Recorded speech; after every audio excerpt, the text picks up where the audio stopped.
Okay, hey, welcome back. If you've been here before, if you've not been here before, welcome for the first time. We're looking at the AP US History 2020 version of the coronavirus document-based question, which will be the only way that we're actually going to be doing anything this year is going to be this. So it's a 45-minute document-based question. It's pretty quick. It will only use 5 documents. It'll be ip, ap, and done. Then you got to submit for 5 minutes. So again, if you've already been through our first introduction on this, then great. If not, then it'll be a minor version. You might want to go back and watch that first introduction one first. That's a little repetitive. Anyways, one way or another, we're going to be doing this, but we're going to now try to focus on different time periods. And this year, they will test you on Unit 3, which was 1754, beginning of the French-Indian War, all the way through to 1945, dropping of the atomic bomb.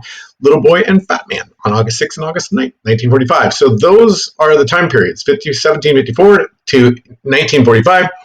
Could be any major topic in there. It won't be any teeny tiny little minor topic. So what we're going to keep doing is we're going to keep working together to both practice at the document-based question, how to analyze the documents, but also how to think about the history in terms of what it is that they want you to do. So in terms of the focus, it's obviously still the U.S. history stuff. Look, I got my little clicker back. All right, so looking at the overall new thing. Remember, this is going to be me sharing, as I showed you before, cutting my own hair in college. And I did it again because I had the coronavirus quarantine like the rest of us, so I had to cut my hair. So I've been doing it as best I can, just like the rest of us, as far as all this document-based question stuff and getting ready for the AP test and suffering through the coronavirus 6 feet away from everybody at all times, no matter what. So how we had to do things. All right, so here it is. It's a 10-point rubric, one essay. You can type it, you can write it and take a picture and submit it. It, in essence, is going to have breakdowns, real simple. Thesis statement, you get 1 point. The statement is going to be the answer to the prompt and a summary of what it is you're going to cover. Just has to be a brief one. The adjective they use for these is acceptable. It's got to be an acceptable thesis, which basically means it can barely breathe. Then you also have contextualization. Once upon a time, happily ever after, put it within its time period. Put the whole topic within its time period. So, for example, in 1754, which is what we're going to cover today, the French-Indian War and how it affected the colonies, the once upon a time is the colonies are kind of doing their 13 different little things with baby Georgia coming in 1732. They're different kind of religions, all Christian, Protestants of sorts, but you've got the denominational variances in there from the Anglican in the South to the Quaker in the middle colonies, all the way up to the Congregationalist Puritans of the New England colonies. But it's got a lot of economic systems too.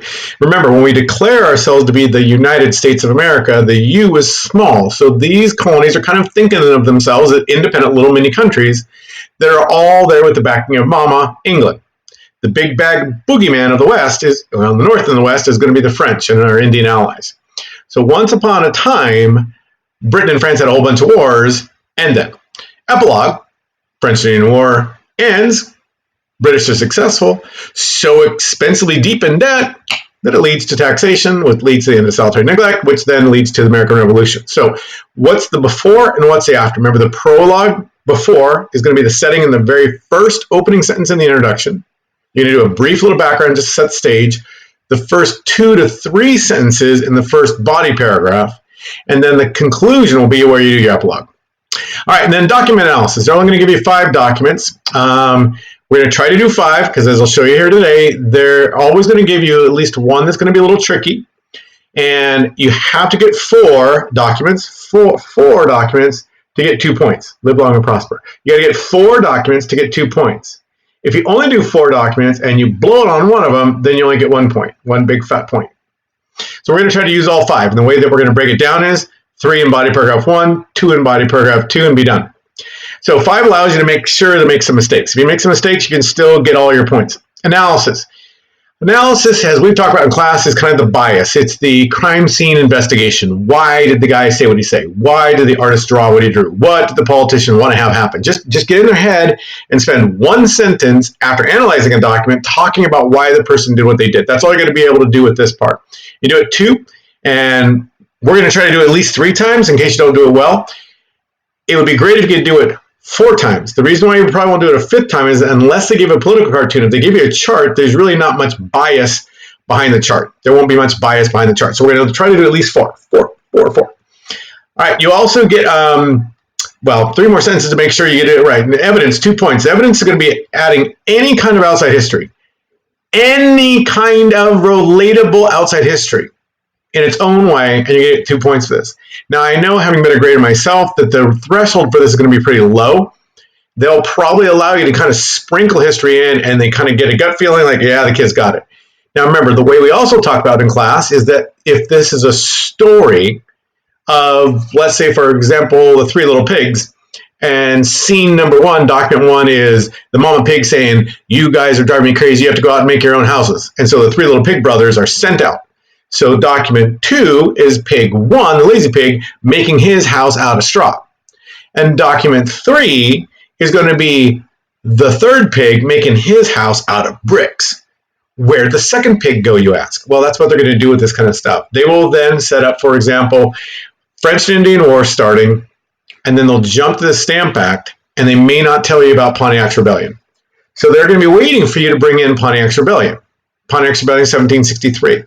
That's when all of a sudden the king kind of goes like, bloody hell, those Indians are awfully angry. Sounds like you're in England, isn't it? It's almost as if you're in England. That's going to be the part that you do with this. So ideally, they're going to leave out 2 big chunks.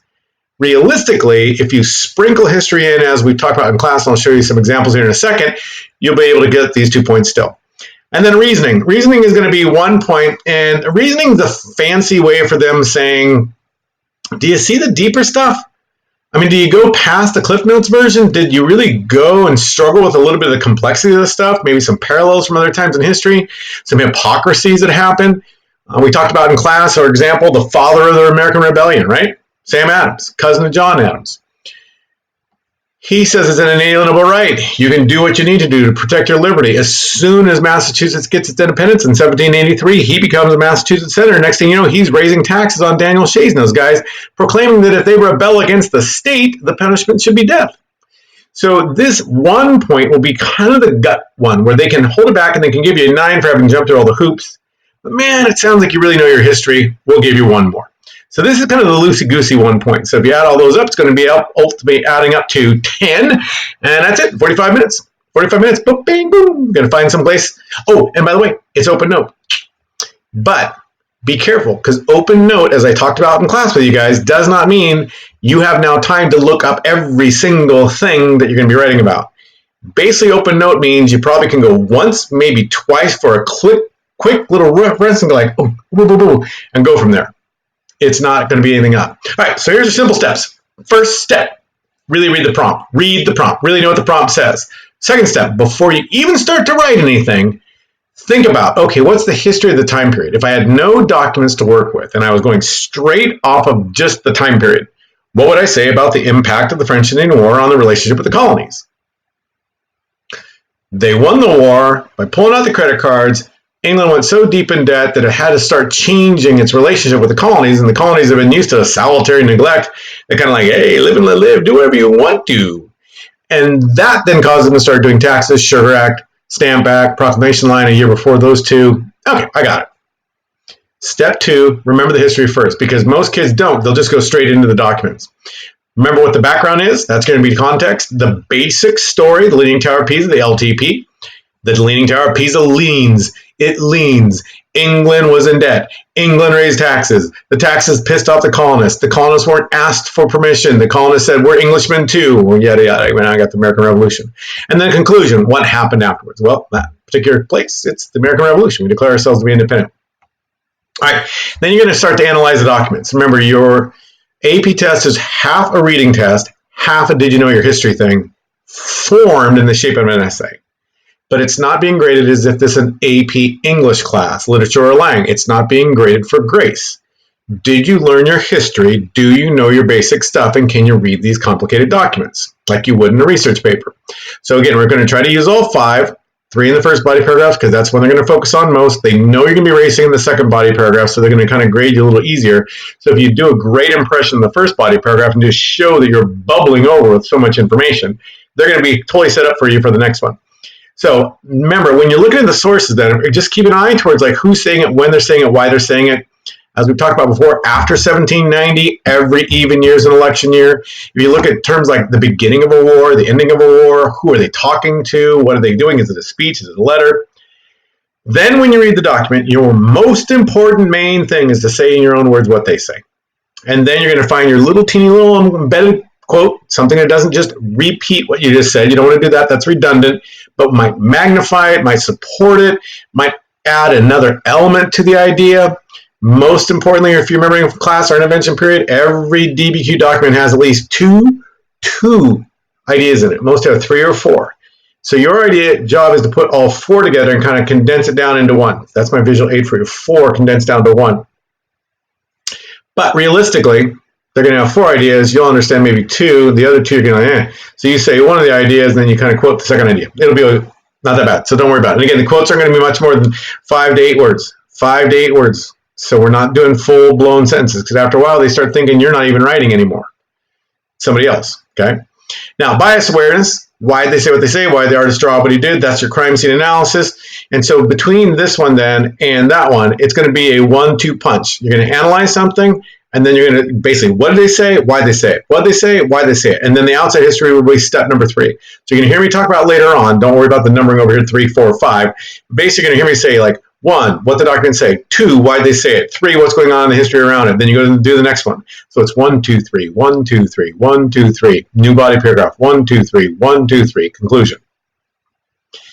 Intro, background sentence, thesis, deeper thesis, background sentence, then you start the dance. 1, 2, 3, 1, 2, 3, 1, 2, 3. Document, what does it say? Why does it say it? Outside history. What does it say? Why does it say it? Outside history. You'll go through and you'll get all your points. And then you got to plan the essay, right? So you've done all this pretty quickly for the most part. You got to go fairly quickly on this. That's the downside to this. But remember, of the 500, 500,000 juniors in the United States are going to be taking this on May 15th. They're all racing through this. So you're going to be in good company of stressed out kids. So your job is to look as good as half or better of them and just jump through these hoops. You're going to get your 8, your 9, possibly a 10 out of 10. And then finally, 7, write. Right? So here you go. Read, remember, analyze the acronym RRABOPW.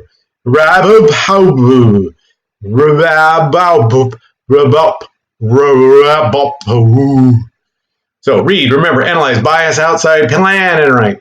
Don't make it complicated. The analogy, the acronym there is just to make fun of people who use acronyms for everything. All right, so first step, again, is going to be read the prompt. Really read the prompt. Again, you're going to act like you don't have anything else to go off of for about 30 seconds to a minute to figure out what it is that they've got. You're going to ask your basic story, what's going on, what's the story about, what is it they know you want to talk about, what are the dates, what caused it, what happened because of it, all that kind of stuff. So your basic thing. Read the prompt, read the prompt, read the prompt. Read the prompt. In what ways did the French and Indian War, 1754 to 1763, alter the political, economic, and ideological relations between Britain and its American colonies? Use the documents and your knowledge of the period 1740 to 1766 in constructing your response. Then notice on this one, when they say and, they mean and most kids just do a whole bunch of stuff in the documents, and they don't do much beyond that. And your knowledge of 1740 to 1766. Now, remember, these examples I'm going to be giving you over the course of these next 2 weeks are from old DBQs. They've never done a 5-document DBQ, ever yet.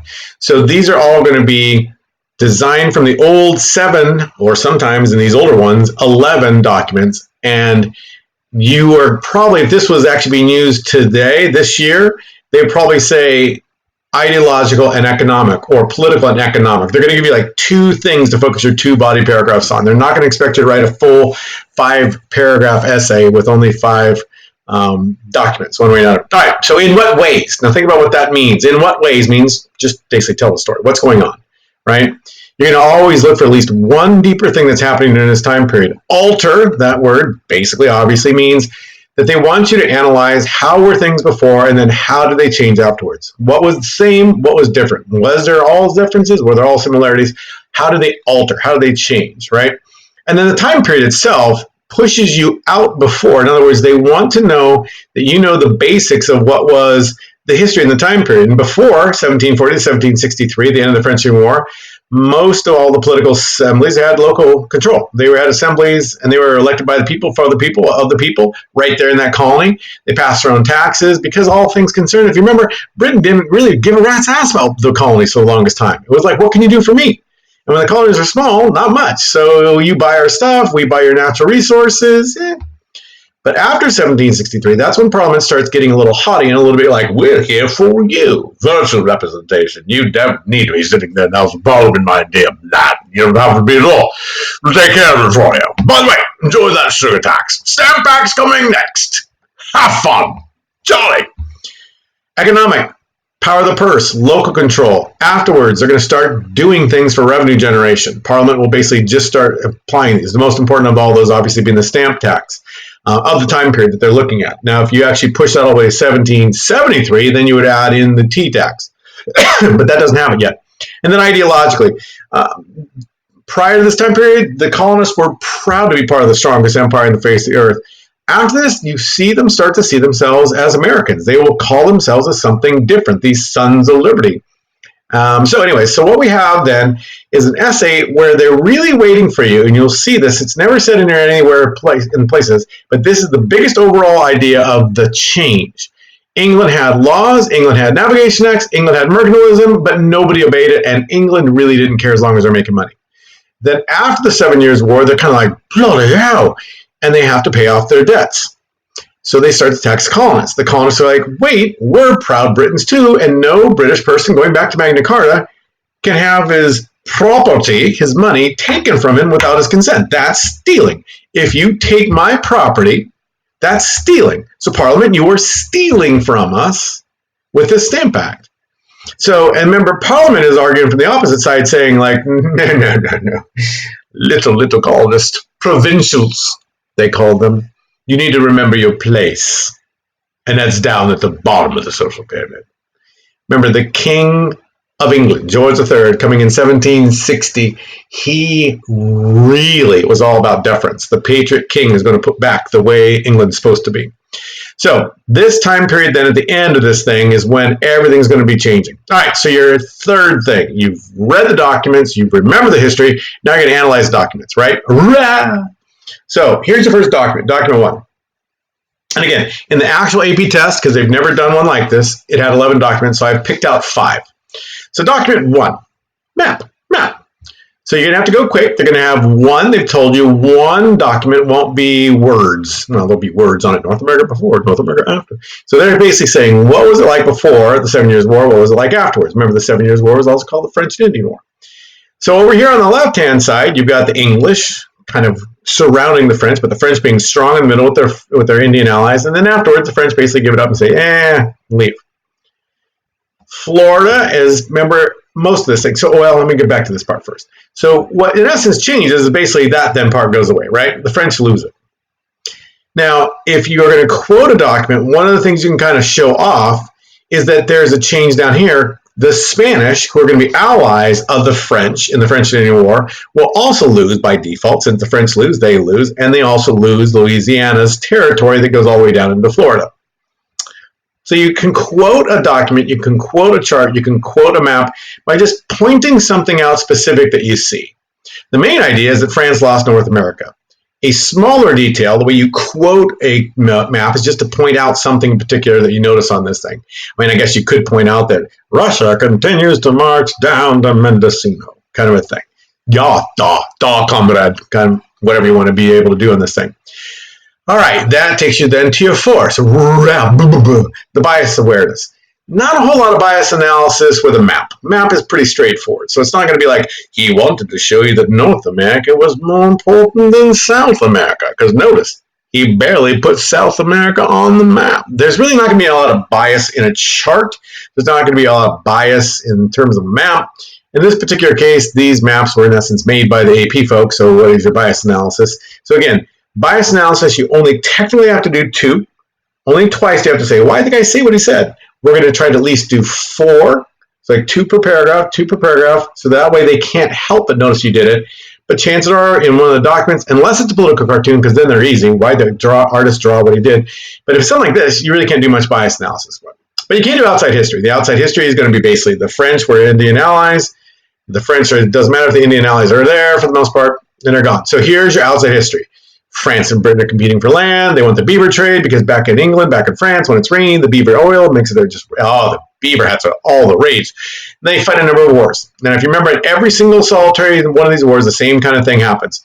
The French have more Indian friends because they're not really taking over much land. They never get bigger than about 50,000 people in New France. That entire region of France never gets bigger. That whole big thing has about 50,000 people. In other words, half the population, a third of the population of Roseville in that entire place. The colonists are pushing like 1.5 to 2 million by the time of the French and Indian War.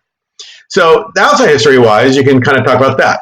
Well, the British, they're only real friends of the Iroquois. Now, if you simply dropped into the essay reference to the Hurons and the Iroquois, that would count as one of your outside histories because it's a specific thing you were taught in class and you're supposed to remember. Now, also, every single solitary time they'd work, the British are more worried about India. So they would always basically tell the colonists, bloody hell, you're on your own, chaps. And then the colonists would have to fight by themselves. They'd fight, they'd take something like Newfoundland, they'd take something like Nova Scotia, and then they'd be told, no, you got to give it back. And in 1754, because of this problem, Virginia is going to send George Washington, all like 20, 21 years old by the time he goes out, to basically warn the French to get the hell out of there. He accidentally kills a French ambassador who happens to be along with her, and then the war breaks out. So the father of our country actually happened to be the father of the French and Indian War too, so he's a pretty prolific father, all things concerned. Once it gets started, and everyone knows it's going to happen, Ben Franklin up there in Pennsylvania, the Boston-born boy, kind of goes like, oh, hell, here we go again. The Indians are going to be decapitating people, killing people ever since that Mr. River Massacre was 1637. They're going to be killing everybody along the frontier. Hey, I got an idea. Why don't we join together, that chopped-up state, unite or die? The Albany Conference basically is going to be shot down. The colonists don't want to give up their power. Britain's going to lose. They're going to lose. They're going to lose. They're going to lose. They're going to lose until 1759. That's when then William Pitt is going to pull out the credit cards, which is amazing to everybody because plastic hasn't been invented yet, let alone a magnetic strip or a chip. And everyone goes like, and that's amazing. So he buys all this money, but England goes horribly, horribly deep in debt. And they finally decide, Ben Franklin kind of convinces Parliament in his own little way to keep Canada and give up Guadeloupe that was the size of a cantaloupe. So that's the outside history. Now, when you actually then get into the next part, which is going to be the writing part, right? The writing part, let me see if this works here. The writing part, I got it backwards. So the writing part here, you're going to cite the source, right? You're going to paraphrase the main idea, you'll embed a quote, and you'll sneak in some outside history. So the way you would have done it for this one would have been something like this. The map illustrates, that's all I got to do for citing. You're looking at a map. The map illustrates. Now, if there's two maps, then you got to decide how to cite map number one, map number two. But since there's only one map, you just go, the map illustrates the result of the last series of wars fought between France and Britain, with the ending of the French and Indian War, removing all French presence in North America, including Spanish-held Florida. That's where you embed your little quote. Partly as a result of Benjamin Franklin's lobbying in London to keep all of Canada. Boom. One sentence, you're done. You talked about the document. Okay? All right. Then you have to write it in, right? Cite the source, then the paraphrase, and the quote. Paraphrase, quote, outside history. That's where you're writing part. All right, so we're going to analyze documents. Next document. Source, Reverend Thomas Bernard, sermon. So he's talking to people who are probably in his church, believe the world the way he believes the world. 1763, that's the last year of the French Indian War. Auspicious day when Britain, the special care of heaven blessed, with a patriot sovereign, King George III is the best, served by wise and faithful counsellors of Parliament. We love you, let us kiss you but more. Brave commander, successful fleets and armies, seconded in their efforts by all her children, and by none more zealously than those of New England, if we do say so ourselves. America mayest well rejoice. The children of New England may be glad and triumph in reflection on events past and prospect for the future. Now commences the era of our quiet enjoyment of those liberties which our fathers purchased the toil of their whole lives, their blood, safe from, I can't see where I am behind myself.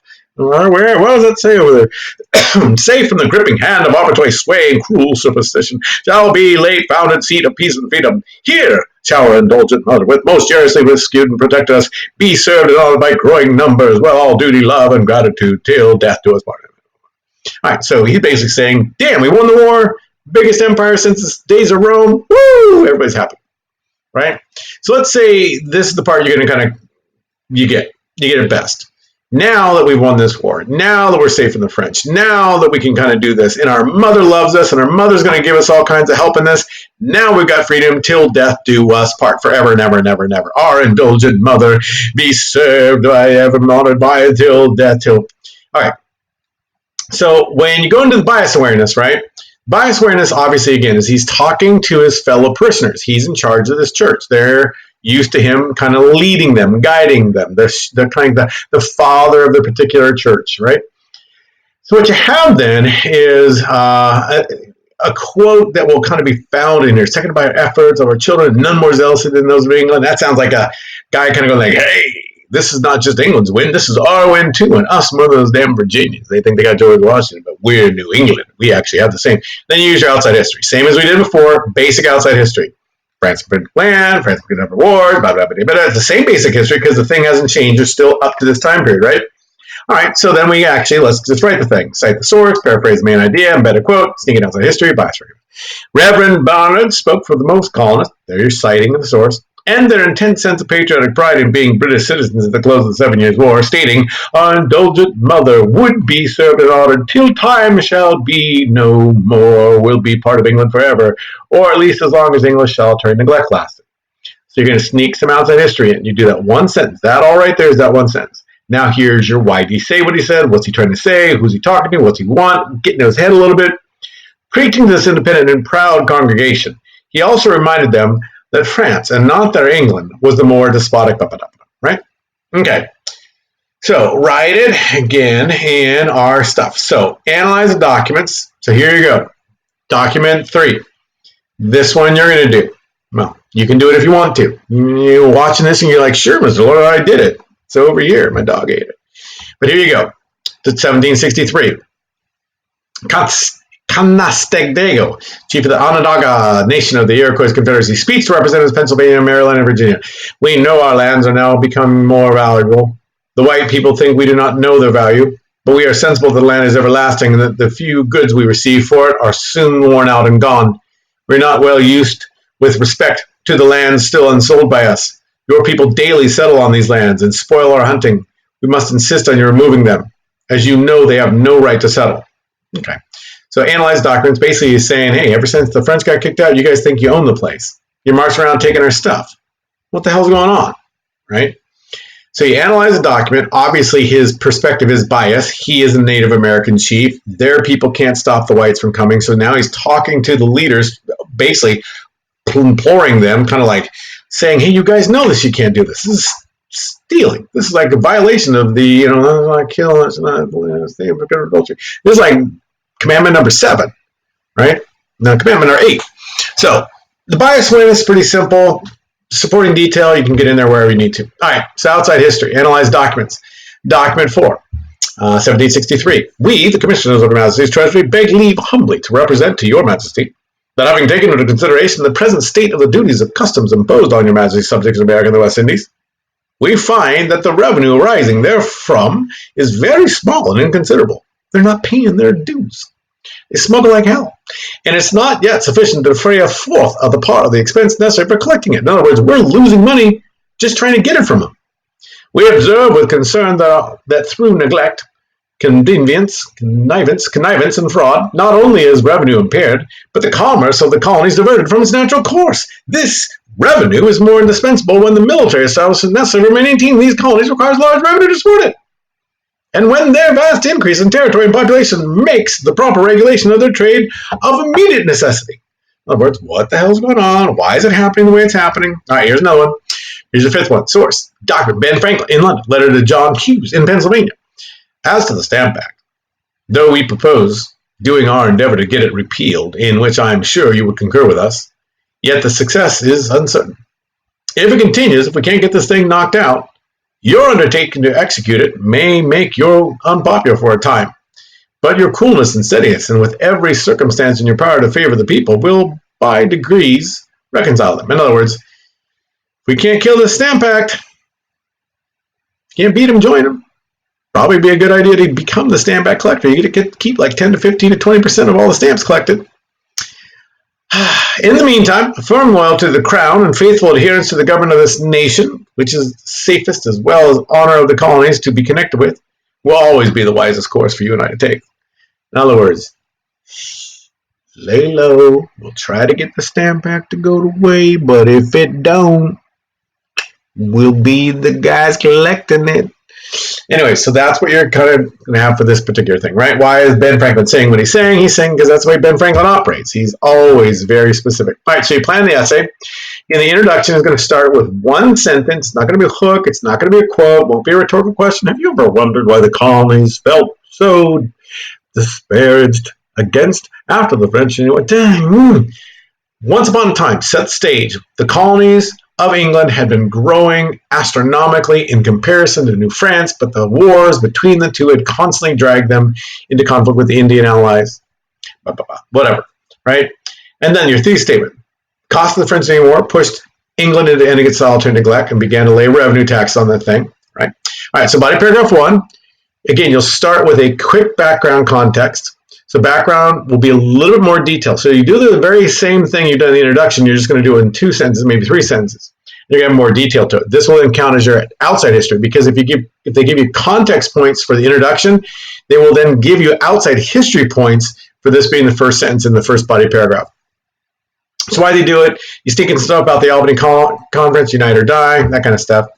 Document 1 is going to be your map. No bias queerness, outside history, due to Ben Franklin's law, we take all of Canada. Document 2, sermon, obviously very proud, British, but also independent New Englanders. Outside history, land hungry settlers beginning to go over to the Appalachians. The Indians are basically not told that they lost the war. Document number 3, angry Iroquois saying, hey, what the hell, this is our land, not yours. And then outside history, we got Pontiac's rebellion, where the Indians kind of rise up and they're going to say, you can't do this. And they drive that Pontiac car up and down the Appalachian Mountains, completely catching the militias off guard because they've never seen a combustion engine car before. Then you get King George III literally taking his little red crayon out and saying, thou shalt not go. But now you got to use the troops to enforce people not going, so that's going to cost money. So we got to get them to pay for themselves. Body paragraph 2 then. You don't necessarily have to do background in body paragraph 2. You kind of do a little topic sentence and you just roll straight into the 2 document analysis. And then you end with maybe a possible parallel history. That one last point could be a parallel. And the parallel could come out at the very end of the last body paragraph, so body paragraph 2, or the first or last sentence of the conclusion. So any deeper colony, little deeper parallel in there could be fine. So outside history. They attempted to end the smuggling, Sugar Act, Stamp Act riots, Stamp Act Congress pops up. Next thing you know, document 5, Ben Franklin saying, the Stamp Act really kind of blown up in their face. We're going to try to get it to go away, but if it doesn't, we might as well make some money off this thing. And then one of your parallels you could talk about in the body paragraph 2's ending, or you could sneak it in at the last sentence in the conclusion, depending on where it fits. The South's going to start to see itself as a different nation in the 1850s to the North. They will start to see the North basically says, hey, we got the control of the House, the Senate, presidency after Lincoln. You'll do what we tell you to do. And the South will be like, you just don't get it, do you? Kind of a thing, right? And then finally, conclusion. Conclusion will be pretty much the Stamp Act's repealed because the time period only goes to 1765, but now people are angry. All right, so each of your points, you're going to get a point for your introduction, background, the context. You're going to get a point for the thesis statement. You're going to get a point for outside history of doing some more background stuff. You're going to get a document point, right, for document 1, and then the analysis for those 2 documents, you're going to get a point. Then you get outside history, you're going to do that, and then your analysis, your document history, and eventually you're going to get 2 analysis, ultimately end up being 10. There you go. So now you're going to write the essay. Introduction, background, 1600s, 1740s, France saying, thesis statement. All right, so here's what it might look like. For over 100 years, English colonists proudly expanded west, pushing British America to the borders of their lesser populated rivals, New France, taking their Indian allies' land as they went. After a series of wars between France and Great Britain, the climactic French and Indian War broke out in 1704, ultimately causing a complete break between mother country and her colonies. Now here's then your thesis statement, having kind of set it up. England would end solitary neglect in order to raise taxes and revenue, as it also increasingly pulled power from local colonial assemblies, and ultimately insisted on all due deference from her subjects 3,000 miles away, subjects that had begun to form a more independent, and on my thing I can't see it because it has a little control board for me. I gotta stop doing it all the way to the bottom. Anyways, so there's your introduction. Background sentence, kind of set the stage a little bit, boom, thesis. And then you move on. Now, body paragraph 1, right? You're gonna start with a quick background, 3 documents, outside history. When George Washington accidentally started the French-Indian War, England once again wrestled with a more dominant, populous, and powerful France. But just like every other war the two had fought over the last 100 years, Britain finally went deep into debt to finance the military machine needed to defeat their cross-channel rival. The map illustrates the results of the last of the series of wars fought between France and Britain, with the ending of the French-Indian War removing all French pressure in North America, including Spanish-held Florida, partly as a result of Ben Franklin's lobbying in London to keep all of Canada. This complete victory marked the high point in colonial enthusiasm in being British. So there's your outside history still. Then that leads you to the next document. Reverend Barnard, there's your citation, spoke for most colonists in their intense sense of patriotic pride in being British citizens at the close of the 70 years, stating that our indulgent mother would be proud, sir, we stood on it, till time shall be no more, or at least as long as this utter neglect lasted. Then you get your bias awareness. Preaching to his independent and proud congregation, he also reminded them that France, and not their England, had been cruel and despotic. And then, let me get myself up here, because I need to get up here, because I can't see the bottom of that part. There you go. And with all that newly freed territory, land-starved younger settlers washed out over the Appalachians into Indian territory. Indians that had not lost the war, nor had been told by their French allies of the transfer of lands to the British. An Iroquois chief, there's a citation, one of the few Native American allies the British had, complained to the legislature in Philadelphia of that colony's thieving settlers, stating, "We must insist on your removing them before bloodshed would follow." His anger is well understood, having just the year before been a stalwart ally to the British against the French. But, and again, I can't see it because it says that some behind it, Pontiac's rebellion forced King George to finally, so here's your body paragraph 2. All right, so again, once you get the documents, it's 1, 2, 3, 1, 2, 3, 1, 2, 3. What does it say? Why does it say? What's going on? What does it say? Why does it say? What's going on? Well, what does it say? What does it say? What's going on? So we just keep doing this over and over and over again as you march through this thing. All right, then write the essay again. Let me see, I get myself down here and off to the side. Yee. All right, so write the essay, body paragraph 2, right? So you're only going to have 2 documents in this one. This newly determined border that you talked about in body paragraph 1, the ending of that proclamation line, would take soldiers to enforce, soldiers that would cost money and nearly break everything they could not afford. Something had to change. So there's your topic sentence kind of set up. The King's Own Trade Commissioners, there's your citation, implored him to alter this haphazard manner in which colonial trade was seldom enforced, stating the proper regulation of their trade is of immediate necessity as their treasury drained more and more. The frustration of the leniency with which the colonists operated was very understandable given their jobs. Having already doubled the taxes on their citizens, who paid 25 times more to England than the colonists did, remember that one?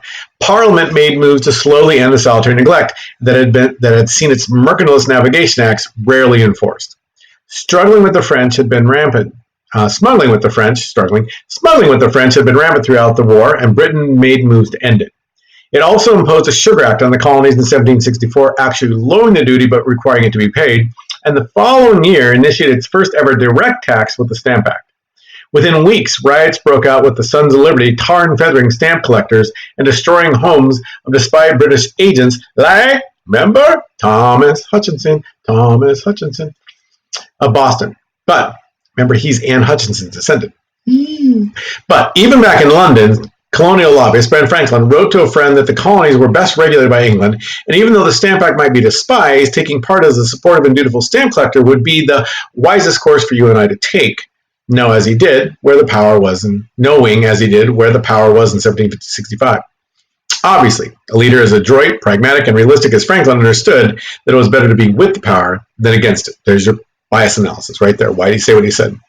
Ironically, due to British bumbling, he and other founding fathers would continue to evolve away in their patriarchal ideology of being English, seeming to, and again I can't see it because on mine I can't see behind there, you read for yourself, Southerners by the 1850s would see their beloved South as something different than their northern-dominated federal government of the United States. So in a sense, you could do that. All right, so let me see if I can get myself back down over here. Yay. Okay, so with that said, then you get to your conclusion. Again, you can do the parallel. This pendulum swing of patriotism to defiance would not stop in 1763, nor 1865.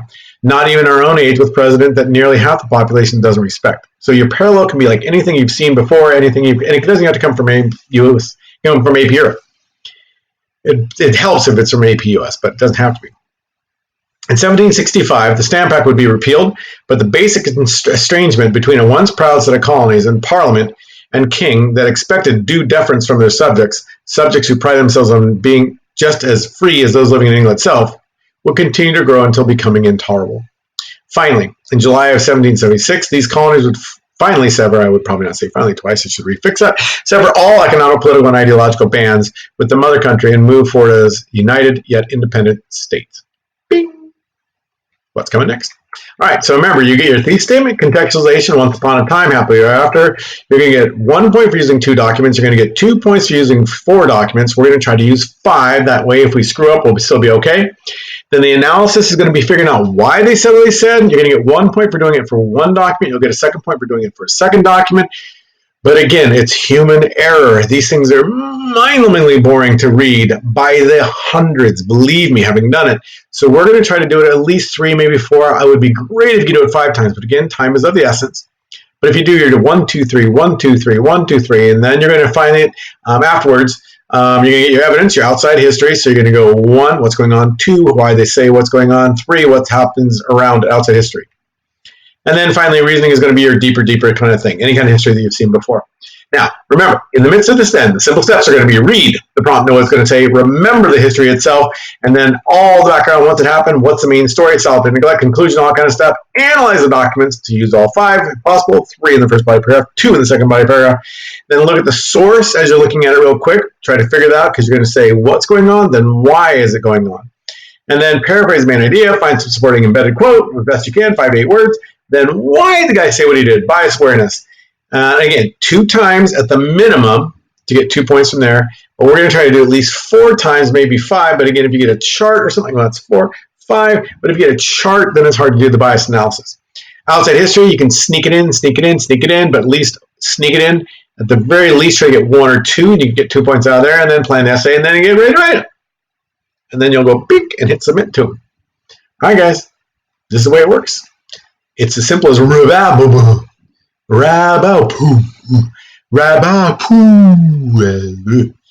Anyways, you'll be fine. All right, we're going to do another one of these in a little while. I'm going to set up some examples and some other stuff. We'll keep marching through our history. Bye.